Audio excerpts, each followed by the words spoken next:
After days of clouds, ice, sleet, and snow, the sun is finally out and melting away what's left of that weekend winter storm. We do thank you for joining us here this afternoon. I'm Alex Anderson.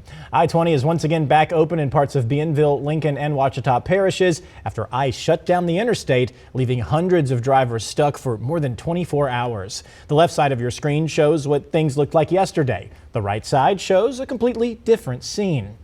Now, where do things stand right now on the roads? Well, we'll get an update with Aaron Buchanan with the Louisiana Department of Transportation and Development. Aaron, good afternoon. We do thank you for taking some time to chat with us here. And I know you're out and about right now. What are those road conditions like across Northwest Louisiana?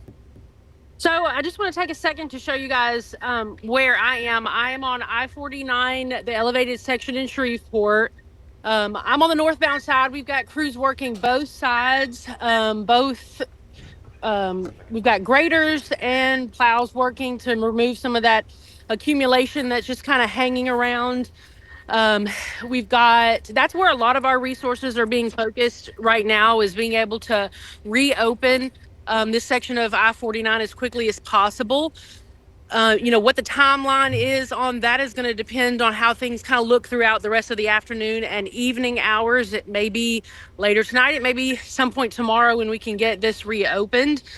We do still have some activity out on some of our other secondary routes, clearing out still some of that slush and things that are there. As it melts, it's really the best time to be able to clear it out and grade it out with some of our equipment. So those operations are still going. And then, of course, as you mentioned, the situation on I-20 further east of Shreveport has been resolved through effort with a lot of different agencies involved on that. So things are improving throughout North Louisiana. Things are looking pretty decent here in the Shreveport area as well.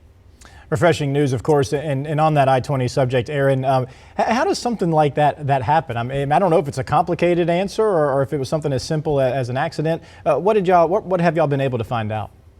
So, ice, to put it very simply, ice on the roadway, 18-wheelers that could not pass through. And then once those trucks were stopped, everybody that was behind them was stopped as well.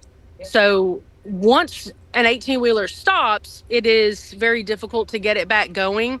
So what happened was that all of the folks that were behind there, unfortunately, were there sitting. And so it is somewhat more complicated than I think what a lot of people realize. It takes a lot of effort and a lot of cooperation and coordination to get that many trucks back moving again. But that's really why we warned people so often and so frequently ahead of time to really stay off of that if you didn't have to. We pre-treated with salt and brine, but under several inches of ice, it loses its effectiveness very quickly. It combined with very cold temperatures. So there are a lot of factors going into that situation. Yeah, and of course, obviously, especially when it comes to 18-wheelers, you got a lot of folks that are just passing through, maybe not keeping up with the forecast and stuff like that in our area as they're just hoping to get through to where they're going. Have you guys been thinking about any way to perhaps avoid a similar problem if we do have another storm like this in the future? Of course, anytime that we've got a weather event like this that's extreme, we will have an after action meeting and review. We'll discuss all of that occurred. What did communication look like? What did coordination look like? What do we need to change with our proactive approach plus our response? So, of course, all of that will be looked at once we get behind this event. Absolutely. And are there any danger spots right now that you guys are monitoring in our area?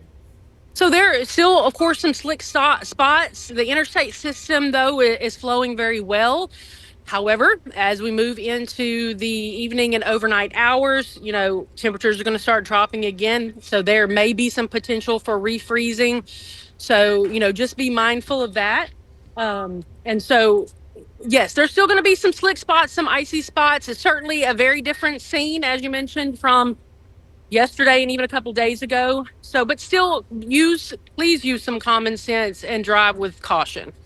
Absolutely, Aaron, my old friend. So nice to chat with you here this afternoon. And thank you for your time and everything that your crews are doing to help keep people safe. Thank you. Well, the Highway 154 bridge over Lake Bistineau is back open once again. This morning, crews were hard at work trying to clear the bridge that separates Bossier and Bienville parishes. Officials are still urging drivers, as you heard Aaron say, to use caution while they work to clear and treat those roads.